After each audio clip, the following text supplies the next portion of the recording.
La toux, c'est quelque chose qui est très, très, très fréquent.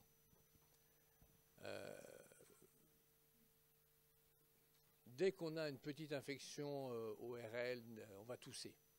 Donc c'est quelque chose qui est d'une banalité à toute épreuve. Simplement, parmi les toux banales, il y a des toux qui sont moins banales et des toux qui peuvent révéler des pathologies organiques sévères. Alors là, c'est comme pour la douleur, on va essayer de voir depuis quand il tousse. Alors on dit que la toux aiguë, c'est moins de 3 semaines. Et après, ça s'appelle la toux chronique. Après, est-ce que c'est des toux qui sont récidivantes?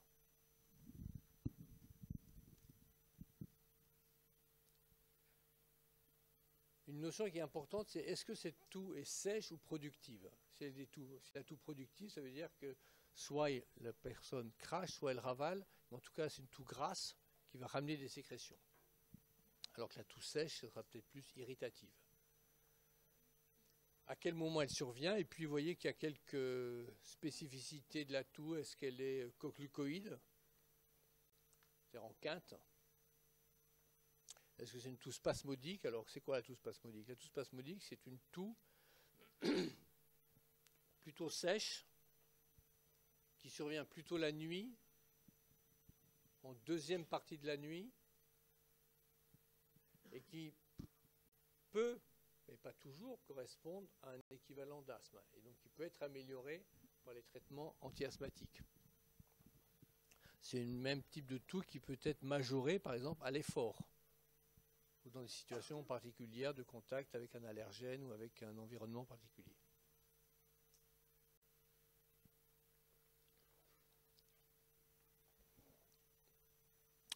La toux rauque, aboyant, c'est le barking cough des anglo-saxons. La toux aboyant, c'est une toux qui est plutôt laryngée ou trachéale haute, qui sont des toux qui sont très difficiles à contrôler parce qu'il n'y a pas beaucoup de médicaments qui marchent dessus.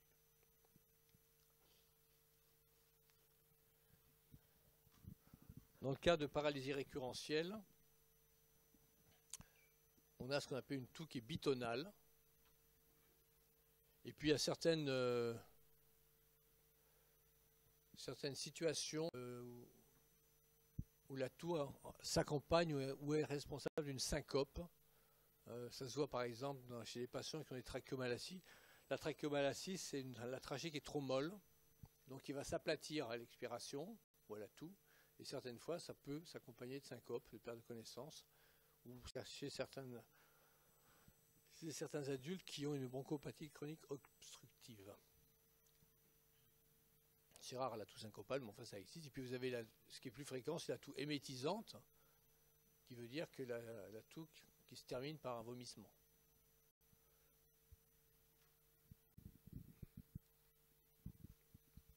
C'est clair qu'on ne va pas avoir la même approche diagnostique pour une toux aboyante et une toux qui est bitonale.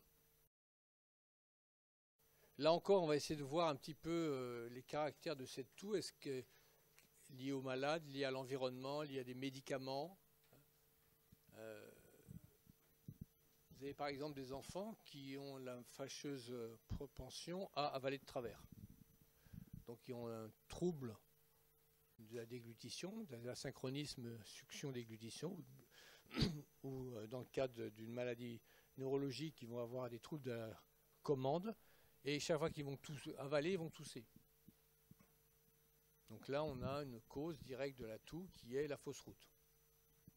Alors, ce n'est pas des fausses routes aussi importantes que ce qu'on voit avec les corps étrangers, parce que c'est plus des microparticules, mais ça va entraîner, normalement dans les bronches, il n'y a pas de bouffe, donc ça va entraîner une inflammation, une hypersécrétion et des surinfections. Est-ce que c'est une toux qui augmente à l'effort, comme ce qu'on voit chez les enfants asthmatiques, ou alors chez les insuffisants respiratoires, dès qu'ils font un effort, ils toussent?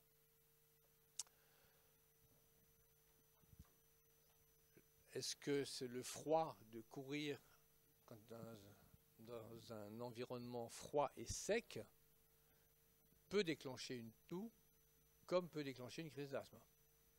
C'est les mêmes facteurs déclenchants. C'est pareil pour le brouillard, l'humidité. pollen. Ça, c'est l'environnement. Si vous êtes allergique à la farine et que vous êtes boulanger, vous changez de métier ou changez de farine. Mais donc, vous pouvez avoir des toux d'origine professionnelle. Hein.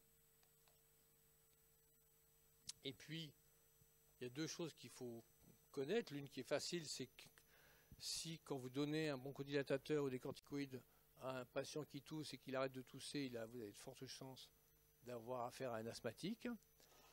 Et d'autre part, on sait maintenant que les inhibiteurs de l'enzyme de conversion, les IEC, peuvent favoriser la toux. Et donc, c'est un patient qui a des IEC qui se met à tousser, peut-être incriminer le médicament et pas forcément le rhume qu'il est en train de faire en même temps. Donc, il faut toujours poser la question, qu'est-ce que vous prenez comme médicament? Mais ça, c'est valable pour tout interrogatoire. Hein. Qu'est-ce que vous prenez comme médicament?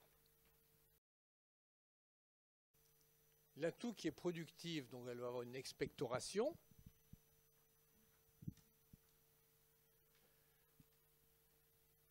Là encore, on va essayer de préciser un certain nombre de choses. Et puis, l'aspect des expectorations peut vous aider. Est-ce qu'elle est simplement muqueuse? Est-ce qu'elle est purulente? Les patients qui ont une mucoviscidose et qui ont des dilatations des bronches, des infections avec un germe qui s'appelle le pseudomonas, vont avoir une expectoration verdâtre très caractéristique et avec une odeur très caractéristique.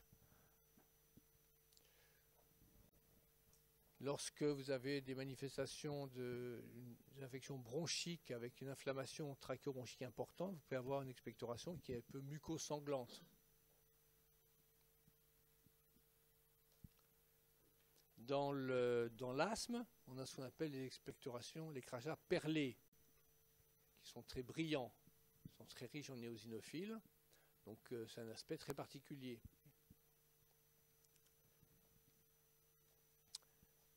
Et puis dans certaines situations, les sécrétions vont s'organiser, elles vont se dessécher, elles vont se durcir et elles vont mouler les voies aériennes.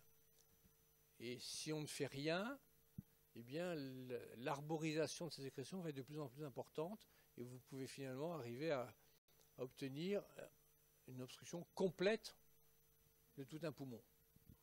Donc ce qu'on appelle, c'est les moules bronchiques, qui peuvent se voir dans des situations comme dans l'asthme ou comme dans certaines aspergilloses ou certaines cardiopathies, où vous avez finalement l'organisation des sécrétions qui sont très très difficiles à traiter. Donc la bronchite chronique, hein, je vous rappelle que c'est une toux avec une expectoration au moins 3 mois par an depuis plus de 2 ans. Ce n'est pas la définition de la BPCO, hein, c'est la définition de la bronchite chronique. C'est une toux qui survient avec une toux productive au moins 3 mois par an depuis plus de 2 ans. La première cause de la toux aiguë, c'est les problèmes ORL. Parce que ça vous coule derrière, ça fait tousser. Donc, si en plus vous avez une infection, le virus n'a aucune raison, lui, de se limiter au-dessus du larynx, hein, il va diffuser un petit peu partout, donc vous allez avoir une petite inflammation bronchique, donc ça va tousser. Donc, les étiologies aiguës, il ne faut pas oublier la coqueluche. C'est clair que quand on est à distance d'une vaccination, vous c'est à 25 ans, je vous rappelle, hein, qu'il faut faire votre rappel. La coqueluche. Donc, l'étiologie aiguë, trachéobronchite, infection ORL, fausse route, asthme, bien sûr. Vous savez que l'asthme touche environ 8 à 9% de la population. Donc, ce qui veut dire qu'en France, il y a plus de 5 millions d'asthmatiques. Donc, c'est quand même pas anodin. Et il y a des périodes en ce moment, par exemple, où ils sont plus sujets aux infections virales et donc faire des épisodes aigus et des accès de toux. Les causes d'infections chroniques, les problèmes ORL. Chez l'adulte, c'est la sinusite, chez l'enfant, c'est les adénoïdites. Deuxième cause, bien sûr, l'asthme. avec tous les facteurs déclenchants qu'on a discuté tout à l'heure. Le reflux gastro-œsophagien. Alors, le reflux gastro-œsophagien peut favoriser la toux par des micro-inhalations, c'est-à-dire que ça remonte et ça redescend dans la trachée. Soit c'est par des réflexes faisant intervenir le vague. Et puis, chez l'adulte, il ne faut pas oublier non plus, bien sûr, la BPCO et le cancer. Donc, conclusion, la radio de thorax.